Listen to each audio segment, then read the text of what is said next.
कल शाम को एसआईआर की फाइनल सूची आ गई है। 3 महीने के अभियान के बाद अब ये सूची बिहार के मतदाताओं के सामने है। लेकिन ताज्जुब की बात है कि इतना बड़ा अभियान चला, अभूतपूर्व अभियान चला।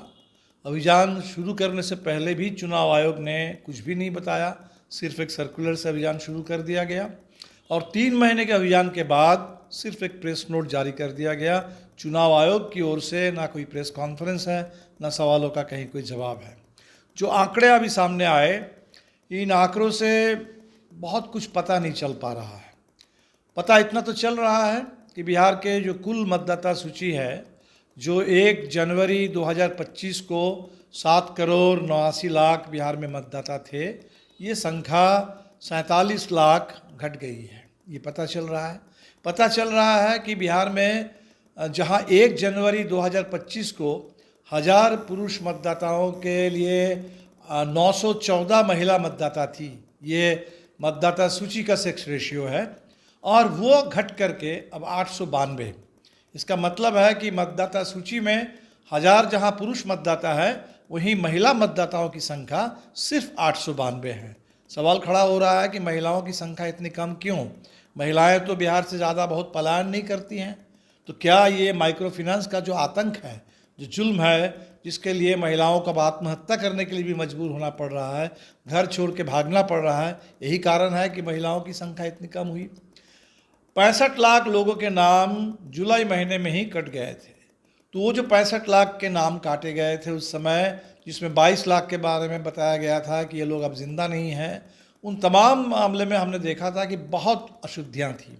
बहुत सारे हमें हजारों ऐसे लोग मिले जो जिंदा हैं और चुनाव आयोग की लिस्ट में मुर्दा घोषित कर दिया गया था। हमें आज भी पता नहीं चल पा रहा है कि वैसे जो अशुद्धियाँ थी उसको ठीक किया गया है कि नहीं ठीक किया गया है।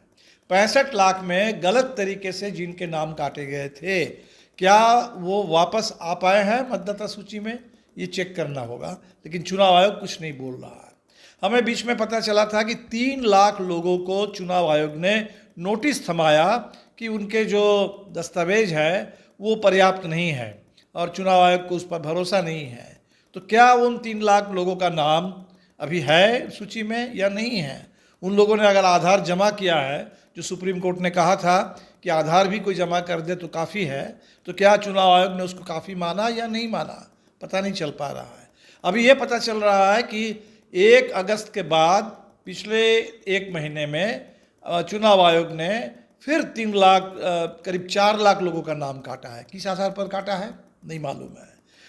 पता चल रहा है कि करीब 22 लाख लोगों के नाम फॉर्म 6 के ज़रिए जोड़े गए। फॉर्म 6 ये नए वोटरों के लिए है। आमतौर पर 22 साल या ज़्यादा से ज़्यादा 25 साल तक के जो मतदाता है वो अपने नाम के लिए फॉर्म 6 भरते हैं। लेकिन इस बार चुनाव आयोग ने उन तमाम लोगों को मजबूर किया जो चुनाव आयोग की गलती से, एसआईआर के चलते जिन लोगों का नाम गलत तरीके से छांट दिया गया था, उन तमाम लोगों को चुनाव आयोग ने मजबूर किया कि आप फॉर्म 6 भर के आइए। तो ये जो फॉर्म 6 में 22 लाख लोगों के नाम जुड़े हैं, इसमें से कितने नए वोटर हैं, कितने पुराने वोटर हैं जिनको चुनाव आयोग ने नया बना दिया, ये कुछ भी हमें नहीं मालूम। इसलिए एसआईआर में जो आंकड़े आए हैं उससे बहुत सारे नए सवाल खड़े हो रहे हैं।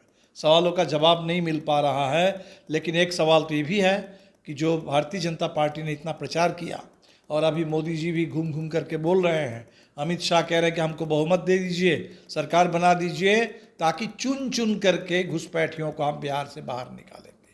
तो बिहार में 65 लाख की जब सूची आई थी, उसमें तो एक भी मतदाता के बारे में चुनाव आयोग ने ऐसा नहीं बताया था कि कोई बांग्लादेशी या कोई नेपाल के या म्यांमार के कोई नागरिक बिहार के मतदाता सूची में कहीं उनका नाम था। क्या अभी जो सूची आई है इसमें कहीं कोई बांग्लादेशी है? क्या इसमें कहीं कोई रोहिंग्या है, कोई नेपाल के हैं? अगर नहीं है तो भारतीय जनता पार्टी को तत्काल, ये जो हर चुनाव सभा में बोल रहे हैं घुसपैठी, ये झूठ है। ये झूठ है और बिहार को गुमराह करने के लिए, बिहार के मतदाताओं के आंखों में धूल झोंकने के लिए, बिहार के मुद्दों को दबाने के लिए और बिहार को बांटने के लिए ऐसा किया जा रहा है। मैं समझता हूँ ये हेट स्पीच है और चुनाव आयोग से लेकर के इस देश में सुप्रीम कोर्ट सबको संज्ञान लेना चाहिए और ये पूरे घुसपैठ के खिलाफ ये जो हवा खड़ा करने वाले लोग हैं, इन तमाम लोगों पर, ऐसे नैरेटिव पर, ऐसे भाषणों पर बिल्कुल रोक लगनी चाहिए, क्योंकि चुनाव आयोग के आंकड़े साफ साफ बता रहे हैं कि ये बिहार के लिए कोई प्रॉब्लम ये है नहीं। बिहार में जो प्रॉब्लम है वो अभी भी बहुत सारे लोगों के नाम जो मतदाता सूची में होने चाहिए थे वो मतदाता सूची में नहीं है।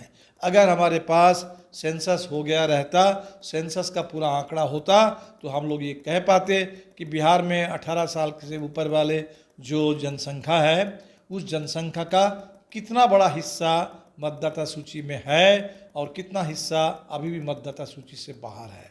हमारे देश में यूनिवर्सल एडल्ट सफरेज है, यूनिवर्सल एडल्ट फ्रेंचाइज, ये संविधान का बहुत बुनियादी उसूल है, बहुत बुनियादी अधिकार नए संविधान मिलने के साथ साथ आज़ादी के बाद हमें मिले थे कि इस देश के हर एक नागरिक को, हर 18 साल से ऊपर वाले को वोट डालने का अधिकार है, चाहे उनके पास कोई संपत्ति हो चाहे ना हो, ज़मीन हो मकान हो ना हो, उनके पास कोई डिग्री हो चाहे ना हो। एक वोट की बराबरी बाबा साहब अम्बेडकर ने संविधान में सबके लिए सुनिश्चित की थी, वो बराबरी खतरे में है, वो अधिकार आज खतरे में है। और इसीलिए वोटर अधिकार यात्रा से हमने जो संदेश दिया था कि हमें इस वोट चोरी के खिलाफ सजग रहना है और वोटर अधिकार इसको छीनने की जो साजिश हो रही है, इस साजिश को हमें नाकाम करना है।